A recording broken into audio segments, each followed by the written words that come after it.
আমরা গ্রামে থাকি। গ্রামের একেবারে শেষ প্রান্তে ছিল শতবর্ষী চৌধুরী বাড়ি। একসময় জমিদার বাড়ি ছিল, এখন প্রায় ভেঙে পড়েছে। বাড়ির বিশাল উঠোন, লম্বা বারান্দা আর পেছনে কালো জলের পুকুর, সব মিলিয়ে জায়গাটার মধ্যে এক অদ্ভুত নীরবতা, একটা প্রাচীন প্রাচীন ব্যাপার কিন্তু রয়েছে এর মধ্যে। এটা ইতিহাস লুকিয়ে রয়েছে বলা যায়। লোকজন বলতো দিনের বেলা বাড়িটা যতটা নিরীহ, রাত 12টার পর ঠিক ততটাই ভয়ঙ্কর। সবচেয়ে অদ্ভুত কথা ছিল রান্নাঘর নিয়ে।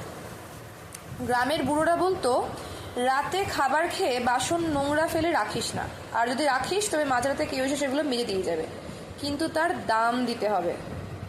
এসব শুনে সবাই হাসত, কিন্তু শহর থেকে আসা রাহুল এসব কুসংস্কারে বিশ্বাস করতো না। পুরনো বাড়িটা সে খুব কম দামে কিনে ফেলেছিল, ঠিক করেছিল মেরামত করে হোমস্টে বানাবে। প্রথম রাতেই বন্ধুদের নিয়ে জমিয়ে রান্না হলো, মাংস, ভাত, মাছ ভাজা, সব মিলিয়ে দারুণ ভোজ। খাওয়া শেষ হতে রাত 11:30।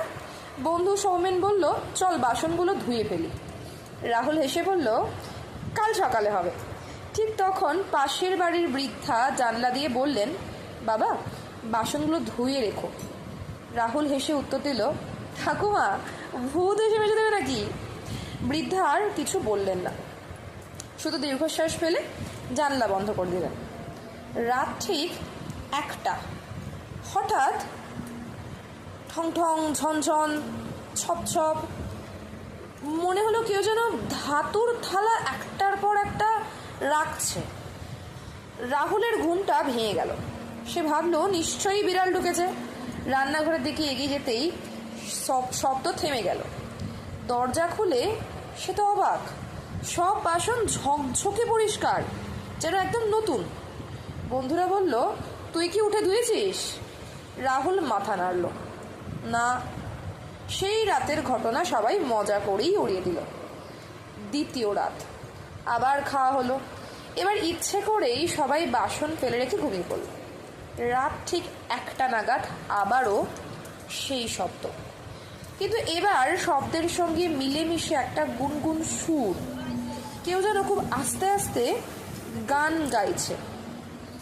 খেয়ে গেলে বাসন রাখো, ধুইয়ে দেব, ডাকো নাকো, এরকম ধরনের গানটা খুব আস্তে আস্তে, খুব পরিষ্কার শোনা যায় না। রাহুলের বুকটা ঠান্ডা হয়ে এলো। সে দরজার ফাঁক দিয়ে রান্নাঘর থেকে তাকালো। চাঁদের আলোয় সে দেখলো একজন বৃদ্ধা মহিলা পুরনো সাদা